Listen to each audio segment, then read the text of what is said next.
Hello students. अब हम क्या शुरू करने वाले हैं इस चैप्टर पे। अब इस वीडियो में हम लोग स्टार्ट करने वाले हैं आपका एक और नया chapter. That chapter is improvement in food resources. And improvement in food resources chapter की बात करें तो वैसे उसमें 5 कंटेंट हैं जो आपको पढ़ने हैं। कौन से 5 कंटेंट आपको पढ़ने हैं? One is agriculture, one is animal husbandry, one is poultry farming, then is pisciculture and fishery. ये 5 चीजें आपको पढ़नी है। बट जो हम इनिशिएट कर रहे हैं वो पहला topic that is animal husbandry. तो चलिए एनिमल हस्बेंड्री को इस वीडियो में हम लोग कंप्लीट करेंगे। शुरू करते हैं। पहले तो व्हाट इज एनिमल हस्बेंड्री? तो कहते हैं animal husbandry is the branch of biology that deals with feeding, caring and breeding of animals. क्या मतलब है? फीडिंग यानी कि उनके फूड का ध्यान रखना, किसी भी एनिमल को प्रॉपर फीडिंग देना या समझाना, सिखाना, ये सब फीडिंग में आता है। केयरिंग, खाने के अलावा बाकी कैसे देख रेख की जाए, उसको वैक्सीनेशन के बारे में बात करें, खाने पीने की बात करें, इन सब चीजों के आती है केयरिंग में। Then is breeding. ब्रीडिंग क्या चीज होती है? ब्रीडिंग यानी रिप्रोडक्शन। तो उस एनिमल में ऑब्वियसली बात है रिप्रोडक्शन की बड़ी इंपॉर्टेंस है, क्योंकि वही नेक्स्ट जनरेशन को आगे बढ़ाएगा। तो जिस बायोलॉजी की ब्रांच में खाने को लेके, देखभाल को लेके, रिप्रोडक्शन को लेके, कैसे एनिमल्स एक्चुअली डोमेस्टिक एनिमल्स है जिनको घरों में पालते हैं, जैसे गाय है, भैंस है, ठीक है, तो काउ, बफेलो, इनके जो फीडिंग, केयरिंग एंड ब्रीडिंग होती है इस ब्रांच बायोलॉजी की कहलाती है एनिमल हस्बेंड्री। तो अब animal husbandry one by one हम पढ़ते जाएंगे। सबसे इंपॉर्टेंट तो इसमें इसकी ब्रीडिंग ही है, बट सारी चीजें पढ़ते हैं। तो सबसे पहले दिया है ब्रीड्स ऑफ काउ। पहले मैं इस वर्ड पे फोकस करना चाहूंगी कि ये जो वर्ड लिखा है ब्रीड्स, इस ब्रीड्स वर्ड्स का मतलब क्या है? स्पीशीज तो आप लोग शायद सारे समझते होंगे, नहीं समझते होंगे तो भी मैं बता देती हूँ क्या होती है। देखो स्पीशीज तो क्या है? एक ऐसे ऑर्गेनिज्म का ग्रुप जो बाकियों से कैसे अलग है, रिप्रोडक्शन की फॉर्म में अलग है। यानी कि बाकी आपके जो है वो रिप्रोड्यूस उनके साथ नहीं कर सकते। जैसे काउ है, कोई भी काउ है वो आपस में रिप्रोड्यूस कर सकती है। तो काउ को और बफेलो को 2 अलग कैटेगरीज में रखा गया, राइट? उसको हम लोग स्पीशीज वर्ड दे रहे हैं, बट ब्रीड वर्ड पे हम फोकस करते हैं, स्पीशीज पे हम डाइवर्सिटी में फोकस करेंगे। ब्रीड वर्ड का मतलब सुनो। ब्रीड यानी हम कह रहे हैं जो काउ है उसकी ये वाली ब्रीड अलग है, या फिर बफेलो है उसकी मुर्रा ब्रीड है, ये उसकी मेहसाना ब्रीड है, ये सूरती है। अलग अलग ब्रीड हम नाम दे रहे हैं। या फिर आप लोगों ने डॉग्स में बहुत कॉमन सुना होगा, डॉग्स की अलग अलग ब्रीड के बारे में नस्ल वर्ड हिंदी में यूज करते हैं। तो ये जो वर्ड है ब्रीड, इसका मतलब क्या है? ब्रीड मतलब होता है कि जितने भी बाकी मेंबर्स है ना, बाकी मेंबर्स के साथ उसमें कुछ कैरेक्टर्स अलग हैं। समझ रहे हो? वो बाकियों के साथ रिप्रोड्यूस कर सकता है, बट उसकी बॉडी में कुछ ऐसे फीचर्स हैं, ऐसी क्वालिटीज हैं जो उसके बाकी मेंबर से उसको अलग बनाती है। तो ब्रीड्स वर्ड हम किन ऑर्गेनिज्म को देंगे? ऐसे ऑर्गेनिज्म को एक ग्रुप में रखेंगे जिसके बॉडी फीचर्स एक जैसे हैं, ठीक है? तो जैसे काउ है तो काउ की अलग अलग ब्रीड्स हो सकती हैं। वो सब काउ इसीलिए कहलाए क्योंकि वो सब आपस में रिप्रोड्यूस कर सकती है, बट अलग अलग ब्रीड्स कही है on the basis of their characters. तो देखिए आगे क्या बोला है, कहते हैं ब्रीड्स ऑफ काउ। काउ के कैरेक्टर्स के बेस पे उसको 3 कैटेगरी में बांट रहे हैं, draught breeds, milch breeds and the dual purpose breeds. पढ़ते हैं वन बाय वन। पहला है ड्रॉट ब्रीड्स। ड्रॉट ब्रीड्स वो होती है जिनको फिजिकल वर्क के लिए यूज किया जाता है। जैसे आपको पता होगा एग्रीकल्चर में बहुत सारे काउ को यूज करते हैं, उनको इरिगेशन के लिए, टिलिंग के लिए, है ना? तो अगर किसी भी टाइप के फिजिकल वर्क के लिए हम किसी ब्रीड को यूज करें तो उसको ड्रॉट ब्रीड्स नाम देते हैं। इसके कुछ एग्जांपल्स हैं, मालवी, नागेरी, हलीकर, ये सब काउ है, काउ की ब्रीड्स हैं। तो ये सब फिजिकल वर्क के लिए ज्यादा बेटर है, इसीलिए इनको ड्रॉट ब्रीड्स की कैटेगरी में रखा गया। Then is the milch breed. Milch मतलब क्या होता है? मिल्च यानी कि जो मिल्क प्रोड्यूसिंग ब्रीड्स हो, तो मिल्क प्रोड्यूसिंग ब्रीड को ही मिल्च ब्रीड्स कहती हैं। ये जो ब्रीड्स होती हैं इनका जो यूट्रस का साइज है वो बड़ा होता है, उनका जो अडर है वो बड़ा होता है। जो बड़ा होगा तो क्या होगा कि वो मिल्क प्रोड्यूस करके उसमें स्टोर करेंगी। तो इसीलिए इन ब्रीड्स का जो इंटेस्टाइन है उसका साइज लार्ज है ड्रॉट ब्रीड्स के कंपेयर में। ड्रॉट ब्रीड्स वैसे फिजिकली स्ट्रेंथन है। तो मिल्च ब्रीड्स में आपकी आ जाती है गिर है, साहिवाल है, रेड सिंधी है, ये अच्छा इंटेस्टाइन है, इनका लार्ज इंटेस्टाइन है जिसमें large amount of milk store रखती हैं, इसीलिए इनको मिल्क ब्रीड्स नाम दे रहे हैं। Next is a dual purpose, नाम से ही पता लग रहा है डुअल पर्पस, यानी डबल वर्क के लिए यूज करें। इनका ये मिल्क भी प्रोड्यूस करने में मिल्क भी अच्छा प्रोड्यूस करती है और उसके साथ साथ ये फिजिकल वर्क के लिए भी यूज होती है। तो जो दोनों पर्पस के लिए यूज हो उनको कहते हैं डुअल पर्पस। तो यहाँ तक आपको होपफुली समझ आया। हम पढ़ रहे हैं एनिमल हस्बेंड्री, जिसमें हम ब्रीड्स के एनिमल्स को कैसे ध्यान रखना है, कैसे खिलाना पिलाना है, उन सब के बारे में बात करेंगे। हमने काउ की कुछ ब्रीड्स के बारे में अभी पढ़ा, किस पर्पस के लिए उसे यूज करेंगे उस बेस पे हमने पढ़ा कि उसको फिजिकल पर्पस के लिए यूज करेंगे या उसको मिल्क के लिए यूज करेंगे या उसको दोनों चीजों के लिए यूज करेंगे। इस कैटेगरी के बेस पे हमने पढ़ा। तो कंटिन्यू करते हैं आगे। आगे आपको कुछ ब्रीड्स के नाम यहाँ पर दिखाई दे रहे हैं। क्या क्या है देखिए, यहाँ पर सबसे पहले लिखा है जो काउ होती है, काउ का जो साइंटिफिक नेम लिखा है, काउ का साइंटिफिक नेम होता है बॉस इंडिकस, राइट। आप लोग डाइवर्सिटी चैप्टर में पढ़ेंगे कि how to write a scientific name, तो आपको वहां पर पता लगेगा पहला जो लेटर है वो हमेशा कैपिटल एंड सेकेंड लेटर हमेशा स्मॉल होना चाहिए।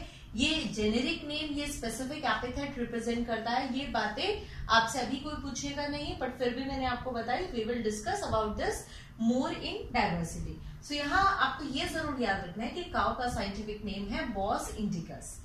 अच्छा, तो काउ के कुछ ब्रीड्स आपको नाम याद रखने, कौन कौन से, जैसे सबसे पहले इंडिजिनस ब्रीड्स। इंडिजिनस यानी कि लोकल ब्रीड, देसी ब्रीड, जो अपने इंडिया की है, जो अपने इंडिया में बर्थ हुआ है। कौन कौन सी ब्रीड्स है देखिए। सबसे पहले नाम है रेड सिंधी का। तो रेड सिंधी के बारे में क्या बता सकती हूँ मैं आपको, कहते हैं रेड सिंधी मीडियम साइज की ब्रीड है और रेड नाम इसको इसीलिए दिया क्योंकि ये रेड कलर की है और इसके ऊपर कहीं पर पैचेस ऐसे डार्क और लाइट कलर की शेड्स हैं। ये कहाँ पर है, मेनली आंध्र प्रदेश में ये रेड सिंधी ब्रीड पाई जाती है। नेक्स्ट आते हैं हम, नेक्स्ट है आपकी ब्रीड साहिवाल। साहिवाल की बॉडी, ये तो मीडियम साइज की बॉडी थी, जबकि साहिवाल जो होते हैं उसकी बॉडी काफी हेवी होती है, बहुत बड़े साइज की ये ब्रीड है। ये पंजाब में, यूपी में और हरियाणा में मोस्टली पाई जाती है। नेक्स्ट वन इज गिर। गिर का नाम आप सुनते ही समझ गए होंगे कि गुजरात में, वैसे गुजरात के अलावा ये राजस्थान में भी पाई जाती है। इसका भी साइज मीडियम है और ये भी काफी अच्छे मिल्क ईल्डर है। ये रेड सिंधी, साहिवाल और गिर आप याद रखेंगे इंडियन ब्रीड्स के बारे में। अब कुछ एक्सोटिक ब्रीड्स के बारे में बात करते हैं। एक्सोटिक ब्रीड्स यानी कि जो ब्रीड्स आपकी फॉरेन की हैं, हमारे इंडिया में नहीं बनी है, but they are foreign breeds, बाहर से वो ब्रीड्स आई हैं। कौन कौन सी ब्रीड्स है वो देखिए। तो यहाँ पर बताया कि एक्सोटिक ब्रीड्स में है आपकी जर्सी। जर्सी आपको याद रखेंगे कहाँ की है, जो आइलैंड है जर्सी का, वहां से ये है, तो इसीलिए एक्सोटिक ब्रीड है। Next is Holstein Friesian. ये हॉलैंड की ब्रीड है, इस नाम से आप याद रख सकते हैं, this is a breed of Holland. ये सारी बातें याद रखनी पड़ेगी आपको। Then next is a brown Swiss. Swiss नाम से आप देख सकते हैं, ये स्विट्जरलैंड की एक ब्रीड का नाम है। तो ये कुछ इंडिया की ब्रीड है और ये कुछ एक्सोटिक यानी फॉरेन की ब्रीड है। आगे आपको क्या दे रखे हैं, आगे दे रखी है इम्प्रूव्ड ब्रीड्स, यानी कुछ और बेटर ब्रीड्स के बारे में आपको बताया है। जैसे बनाएगी बेटर ब्रीड, देखो कैसे बन सकती है, दो अच्छी ब्रीड्स को आपस में रिप्रोड्यूस करा दिया जाए तो एक बेटर ब्रीड बन जाएगी। कौन सी है यहाँ पर, जैसे है करन स्विस। करन स्विस किस किस के आपस के कॉम्बिनेशन से बनी है, तो ये बनी है ब्राउन स्विस एंड साहिवाल। तो एक एक्सोटिक ब्रीड को एक हमने इंडिजिनस ब्रीड के साथ रिप्रोड्यूस कराया, उनकी मेटिंग से मिली हमें एक बहुत अच्छी variety, that is Karan Swiss. Next is Karan Fries. ये मिली हमें होल्स्टीन फ्राइशियन एंड थारपाकर से। ये एक अपनी इंडियन लोकल ब्रीड है और ये एक एक्सोटिक ब्रीड है। Next is Frieswal. फ्रिजवाल हमें मिली होल्स्टीन फ्रीशियन एंड साहिवाल, इन दोनों से। ये इनके बारे में भी आपको याद रखना पड़ेगा कि कौन सी ब्रीड किनके कॉम्बिनेशन से बनी हुई है। तो यहाँ पर जितना भी मैंने आपसे मेंशन किया, ये सारी के सारी आपने पढ़ी है आपकी लोकल ब्रीड्स। तो ये थोड़ा सा पार्ट ऐसा है बायो का जिसमें आपको क्रैमिंग करनी पड़ेगी। तो अब पढ़ेंगे हम अबाउट बफेलो। अब आप देख रहे हैं बफेलो के बारे में मेंशन है। बफेलो का जो साइंटिफिक नेम है दैट इज ब्यूबैलिस ब्यूबैलिस। जैसे काउ का आपको बताया गया था बॉस इंडिकस, यहाँ पर बफेलो का आप देख सकते हैं, दैट इज ब्यूबेलिस ब्यूबेलिस। याद रखना है आपको। आगे पढ़ते हैं इनकी कुछ लोकल ब्रीड्स के बारे में। आपको बफेलो की सिर्फ लोकल ब्रीड्स पढ़नी है, तो that's a relaxation. 3 local breeds famous है इसकी जो पढ़नी है, that is Murrah, Mehsana and Surti. देखते हैं एक करके। सबसे पहले मुर्रा के बारे में जानते हैं। तो कहते हैं ये जो है ये पंजाब और हरियाणा में मोस्ट कॉमनली पाई जाती है और काफी हेवी टाइप की ये ब्रीड होती है। पंजाब हरियाणा में जो पाई जा रही है मुर्रा, बहुत हेवी बॉडी। काऊ के बारे में भी आपको याद होगा, तो मैंने बताया था आपकी जो काऊ पाई जा रही थी, it was having a very heavy body. अच्छा, इसके बाद कह रहे हैं थोड़े शॉर्ट और टाइटली कर्व्ड, थोड़े गोल से कर्व्ड टाइप के इसके हॉर्न्स होते हैं। कितना मिल्क प्रोड्यूस कर रही है? 800 to 2500 लीटर मिल्क प्रोड्यूस करती है पर लैक्टेशन पीरियड। अब लैक्टेशन पीरियड वर्ड का मतलब हम आगे डिस्कस करेंगे। यहाँ पर आप कंटेंट देखिए, अमाउंट देखिए, 800 to 2500 लीटर्स मिल्क प्रोड्यूस कर रही है, जिसके अंदर अराउंड 7% फैट कंटेंट अवेलेबल है। नेक्स्ट हम बात करते हैं, that is Mehsana, which is found in Gujarat. But ये जो मेहसाना एक हाइब्रिड वेराइटी है, क्योंकि इसको बनाया गया है by the fusion of Murrah and Surti. In 2 breeds के फ्यूजन के साथ इसको बनाया गया है, राइट। अगर हम मेहसाना की बात करें तो ये ब्लैक या थोड़ी ग्रे कलर की इस ब्रीड होती है और ये 1200 to 2500 लीटर्स मिल्क प्रोड्यूस करती है, ठीक है। तो मतलब मुर्रा के कंपेयर में ये बेटर दे रही है, इसका जो मिनिमम अमाउंट है वो ज्यादा है।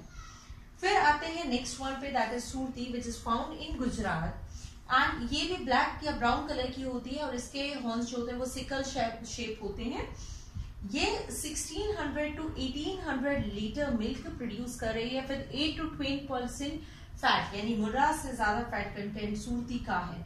और ओवरऑल जब इन दोनों को मिलाया तो जो मेहसाना बनी, उसकी ओवरऑल जो पोटेंशियल है मिल्क प्रोड्यूस करने का, वो और राइज हो गया। तो यहाँ से आपको आइडिया लग रहा होगा कि जब भी ब्रीड्स बनाई जाती हैं, हाइब्रिड बनाई जाती है, तो उनका मेजर पर्पस ही ये होता है कि उनमें और बेटर क्वालिटीज को डेवलप किया जा सके। तो अभी तक आपने क्या पढ़ा, थोड़ा सा रिवाइज करते हैं। यहाँ तक हमने पढ़ा animal husbandry, the branch of biology which deals with the feeding, caring and breeding of animals. और इसके अंदर मैंने आपको पढ़ाना शुरू किया ब्रीड्स के बारे में। मैंने कहा जो ब्रीड्स होती हैं किस पर्पज से यूज हो रही है, उस हिसाब से हम उसको या तो ड्रॉट ब्रीड्स या हम उसको मिल्च ब्रीड या डुअल पर्पज कहते हैं। फिर हमने पढ़ना स्टार्ट किया अबाउट काऊ। काऊ की हमने कुछ लोकल वेराइटीज की, रेड सिंधी, साहिवाल, गिर, है ना।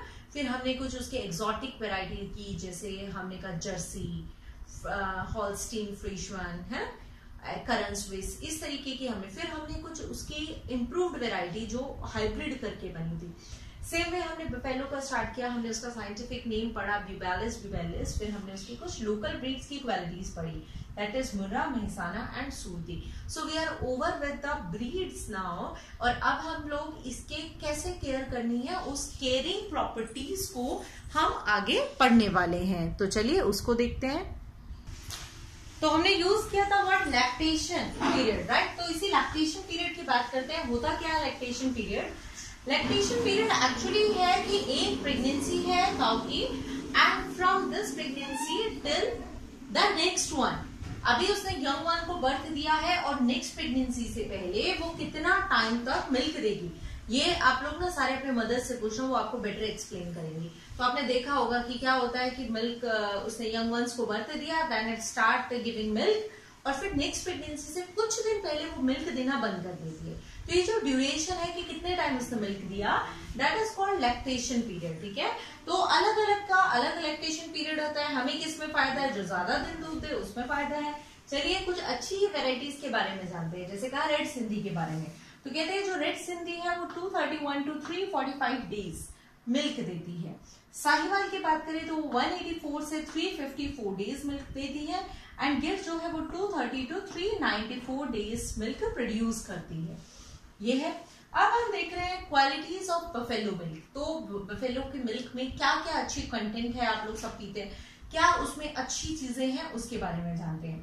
तो कहते हैं उसमें फैट बहुत ज्यादा होता है। फैट बुराई नहीं होता, फैट अच्छा भी होता है, हमारी बॉडी के लिए इंपॉर्टेंट है।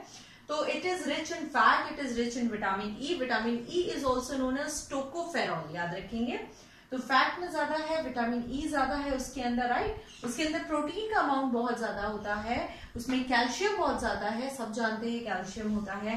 फास्फोरस का अमाउंट बहुत ज्यादा है, इसीलिए तो बोन्स में कैल्शियम फॉस्फेट पढ़ा होगा आप लोगों ने, पढ़ाया था मैंने आपको कनेक्टिव टिश्यू में कि बोन्स में कैल्शियम फॉस्फेट होता है, तो इसीलिए तो मिल्क से बोन स्ट्रांग होती है, राइट।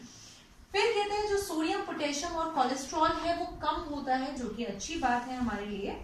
और इनके अलावा विटामिन ई के अलावा मिल्क के अंदर विटामिन ए और विटामिन डी होता है। तो ये कुछ क्वालिटीज बफेलो मिल्क की हमने पढ़ी। अच्छा, आप लोगों ने ये चीज देखी होगी, जो काऊ होती है उसका मिल्क थोड़ा येलो कलर का होता है, बफेलो का व्हाइट होता है। तो क्यों येलो कलर का मिल्क है? तो येलो कलर का मिल्क होना का रीजन है the presence of carotene. Carotene जो है वो बफेलो के मिल्क में नहीं होता, सिर्फ काऊ के मिल्क में होता है। इसी यही कैरोटीन प्रोटीन उसको क्या बनाता है, येलो कलर उसको देता है, ठीक है। तो ये पढ़ा। अब हम बात करते हैं अबाउट डाइट। तो कैसी डाइट देनी जरूरी है एनिमल्स को। तो देखिए क्या क्या डाइट में होना चाहिए, ये मेंशन है यहाँ पर डे की डाइट हम मेंशन करें कि एक हेल्दी जो एनिमल होगा, डोमेस्टिक एनिमल, उसकी पर डे की डाइट क्या होनी चाहिए, दैट शुड इंक्लूड रफेज। जो रफेज का मतलब क्या होता है, रफेज मतलब होता है ग्रीन फॉडर, आपने सुना होगा, हरा चारा लेके आते हैं, डालते हैं, तो ग्रीन फॉडर जरूरी है, करीब 15 से 20 किलो एक दिन का। तो 15 to 20 kg of green fodder should be given every day to the domestic animal. Concentrate का मतलब है ग्रेन मिक्सचर, जो अलग अलग और कुछ भी हम डालते, ग्रेन्स डालते हैं, उसके अलग अलग ग्रेन्स आते हैं, वो 4 to 5 kg अमाउंट होना चाहिए। वाटर का amount 30 to 35 litres per day होना चाहिए, ठीक है। और ये तो खाने की हुई, ये खाने का तो ध्यान रखना है। खाने के अलावा और किन चीजों का ध्यान जो है एनिमल के लिए रखना जरूरी है, जैसे उनकी रहने की स्पेस की बात करें तो कैसा होना चाहिए, सॉफ्ट बेडेड होना चाहिए। सॉफ्ट बेडेड का मतलब स्लीप वेल के जो गद्दे हैं वो लगाने का बिल्कुल मतलब नहीं है। सॉफ्ट बेडेड मतलब कि वहां पर सैंड होनी चाहिए, सॉइल होनी चाहिए, ऐसा नहीं है कि फर्श जो डलवा दिया फर्श के ऊपर उसको रख रहे हैं, ऐसा होता है। इसके अलावा कहते हैं उसको कवर अप होना चाहिए, ऊपर से कवर्ड होना चाहिए, ऐसा नहीं है कि वो ओपन है तो ओपन में बारिश है, धूप है, वो सब लग रही है, ऐसा नहीं होना चाहिए। It should be covered, but covered का मतलब ये नहीं है कि प्रॉपर पैक्ड रूम हो, it should be properly ventilated, चारों तरफ से फुल वेंटिलेशन उसमें होना चाहिए। और जो एरिया बनाया जाए वो थोड़ा सा स्लोपिंग होना चाहिए, ताकि जब वो यूरिन वगैरह करे तो इजीली स्लाइड करके और पास आउट हो जाए और वो एरिया बिल्कुल ड्राई हो जाए। इसके अलावा उसके आसपास उसको एरिया इतना दे कि कई लोग क्या है कि नंबर ज्यादा रखते हैं, तो छोटे से एरिया में 2-3 इस तरीके से काऊ बफेलो रख देते हैं, तो वो गलत है। उससे क्या उनको प्रॉपर स्पेस नहीं मिलेगा। तो प्रॉपर एरिया होना चाहिए, और चाहे तो ब्रिक्स की मदद से प्रॉपर उनका एरिया बना दिया जाए। और क्या ध्यान रखना जरूरी है, क्लीनिंग का ध्यान बहुत जरूरी है। तो डेली बेसिस उनको बाथिंग जरूरी है, एकदम ब्रश से अच्छे से उसको क्लीन करना चाहिए। और प्रॉपर वैक्सीनेशन, तो डॉक्टर्स जो है उनका भी प्रॉपर वैक्सीनेशन चलता है, जैसे हम लोगों का होता है, तो सेम वे उनका प्रॉपर वैक्सीनेशन होना बहुत जरूरी है। तो this is how we can take care of the domestic animals, क्योंकि उनसे बहुत कुछ मिल रहा है। तो देखिए एक टाइम ऐसा था जब इन सब का बहुत अमाउंट कम हो रहा था, तो रिवोल्यूशन चलाया गया कि कुछ ऐसी ही चीजें करी जाए जो इनका प्रोडक्शन बढ़ाया जाए। तो जब मिल्क प्रोडक्शन को बढ़ाने की बात करते हैं तो उसको बोलते हैं white revolution. What is white revolution? That is increase in milk production is known as white revolution. और व्हाइट रिवोल्यूशन के फादर आप याद रखेंगे, that is doctor V Kurien. Doctor V Kurien जो है वो फादर है व्हाइट रिवोल्यूशन के। ये क्वेश्चन भी आपसे पूछा जा सकता है। तो फीडिंग के बारे में भी पढ़ लिया, ब्रीडिंग अलग से पढ़ा दूंगी मैं आपको एक अलग वीडियो में। इस वीडियो में एक लास्ट क्लाइमिंग की चीज और पढ़ाऊंगी, दैट इज डिसीजेस की कौन कौन सी एनिमल्स में होने वाली कॉमन डिसीजेस होती हैं, उसके बारे में हम और जानेंगे। तो डिसीजेस आप देख रहे हैं यहाँ पे लिखा है कॉमन डिसीजेस इन कैटल। एक तरफ लिखिए वायरल डिसीजेस और एक तरफ बैक्टीरियल डिसीजेस। ये बहुत कॉमन क्वेश्चन है, पेपर में आपसे पूछा जा सकता है कौन सी वायरल है या कौन सी बैक्टीरियल डिसीजेस है। तो कुछ वायरल डिसीज देखिए फुट एंड माउथ डिसीज। जो फुट एंड माउथ डिसीज है इंपॉर्टेंट है, जरूर याद रखना है इसको। कहते हैं ब्लिस्टर्स से हो जाते हैं, जैसे घाव हो जाते हैं उसके फुट पे और माउथ वाले रीजन पे, एक्सेसिव सलाइवा उसका रिलीज होगा, और इवन उसको सोर थ्रोट की प्रॉब्लम, इस तरीके की जो एनिमल को प्रॉब्लम है फील करेगी। रेबीज भी हो सकता है एनिमल्स को। इट कैन फेस काउपॉक्स, जिसको वैक्सीनिया भी बोला जाता है। It can face dermatitis which is also skin disorder. Rinderpest जो डिसऑर्डर है उसके अंदर एक्सेस सलाइवा और इवन जो आईज या माउथ है उससे बहुत ज्यादा वाटर निकलता है। तो ये जो रिंडरपेस्ट है और जो फुट एंड माउथ डिसीज है, ये दो खासकर याद रखना। काउपॉक्स तो बहुत सिंपल है, याद ही हो गई आपको, ये जरूर याद रखना। कुछ बैक्टीरियल डिसीजेस दे रखी है, जैसे एंथ्रेक्स, बहुत सारी कॉमन है हम में और उनमें। Haemorrhagic septicaemia, black quarter, tuberculosis, brucellosis, mastitis and salmonellosis. तो कोशिश करना है इन सभी को याद रखो। सब ना याद रहे तो कम से कम कुछ कॉमन जरूर याद रखना, और ये भी याद रखना that these are the viral disorders. तो इसमें अभी तक जितना भी हम पढ़ चुके हैं, अब उसमें सिर्फ एक चीज बची है एनिमल ब्रीडिंग की, दैट एनिमल हस्बेंड्री की, दैट इज ब्रीडिंग। और ये सारा पार्ट एक तरफ और ब्रीडिंग का पार्ट एक तरफ। ब्रीडिंग इतनी ज्यादा इंपॉर्टेंट है। तो अगली वीडियो में हम ब्रीडिंग को ही करते हैं। उस टॉपिक को फॉर श्योर बहुत अच्छे से करना, एग्जाम पॉइंट ऑफ व्यू से बहुत ज्यादा इंपॉर्टेंट है। डेफिनेटली उससे क्वेश्चन आपको मिलेगा, इससे भी बहुत कुछ मिलेगा, इसको भी पढ़ना है। Thank you.